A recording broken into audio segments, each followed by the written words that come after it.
শ্ৰীমন্ত শংকৰদেৱ সংঘ আমাৰ এক জাতীয় অনুষ্ঠান। এই অনুষ্ঠানভাগিক আমি সৰ্ববৃহৎ সামাজিক সাংস্কৃতিক আধ্যাত্মিক এটা অনুষ্ঠান বুলি ক'ব পাৰোঁ। আৰু গুৰুজনাৰ আমি যাতে জগত গুৰু হিচাপে প্ৰতিষ্ঠা কৰিব পাৰোঁ, গোটেই সংগঠনটোৰ সেইখিনি সকলোৰে ইচ্ছা। গতিকে আজি সুন্দৰভাৱে লাই খুঁটা স্থাপন হৈ গৈছে।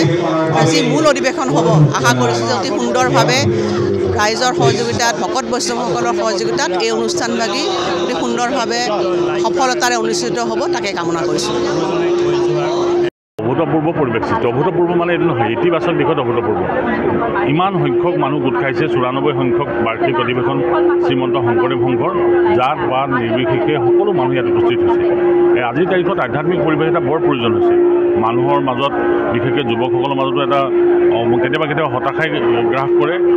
এই সময়টোত এনেকুৱা অধিৱেশনে যথেষ্টখিনি মানুহক মানসিক শক্তি দিব আৰু ঈশ্বৰৰ চিন্তাৰ প্ৰতিও এটা পৰিৱেশ তৈয়াৰ কৰিব। মই আশা কৰিছোঁ যে অধিৱেশনখিনি সফল হওক। আৰু আপোনালোকে দেখিছে পৰিৱেশৰ মাজত এই পৰিৱেশটোৱে আজিৰ তাৰিখত যিটো মানুহৰ মাজত অসূয়া আছে এইবিলাক নাইকিয়া কৰিব আৰু বেয়া চিন্তা যিবিলাক আছে, বেয়া চিন্তাবিলাক ভাল চিন্তালৈ ৰূপান্তৰ কৰিব। মই আশা কৰিছোঁ আৰু সংঘৰ এই অধিৱেশনখন সফলতা মই কামনা কৰিছোঁ।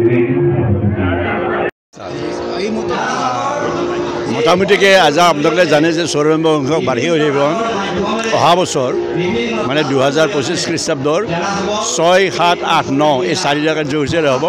আজি যে পবিত্ৰ লাইখুঁটা স্থাপন হ'ল, আজি 2 বছৰ আগৰ পৰা আমাৰ জিলা শাখাৰ জৰিয়তে ইয়াত কামবিলাক আগবঢ়াই থকা হৈছে আৰু আচল কাম অধিৱেশন তলিৰ কাম আজিৰ পৰা আৰম্ভ হৈ গ'ল।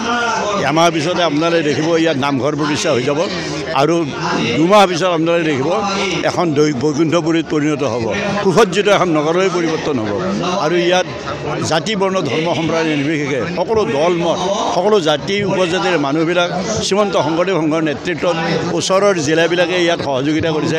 গতিকে চাৰিওফালৰ পৰা চৌদিশৰ পৰা জয় জয় মহিমা। আৰু মোৰ বিশ্বাস আৰু আস্থা যে আমাৰ সেৱা বাহিনী আপোনালোকে জানে, যুৱ সংগঠন আৰু আইমাতৃসকল আছে। মই সদায় কওঁ, যুৱ সংগঠন যুৱক যুৱতীসকলে কৰিব নোৱাৰা কাম একো নাই।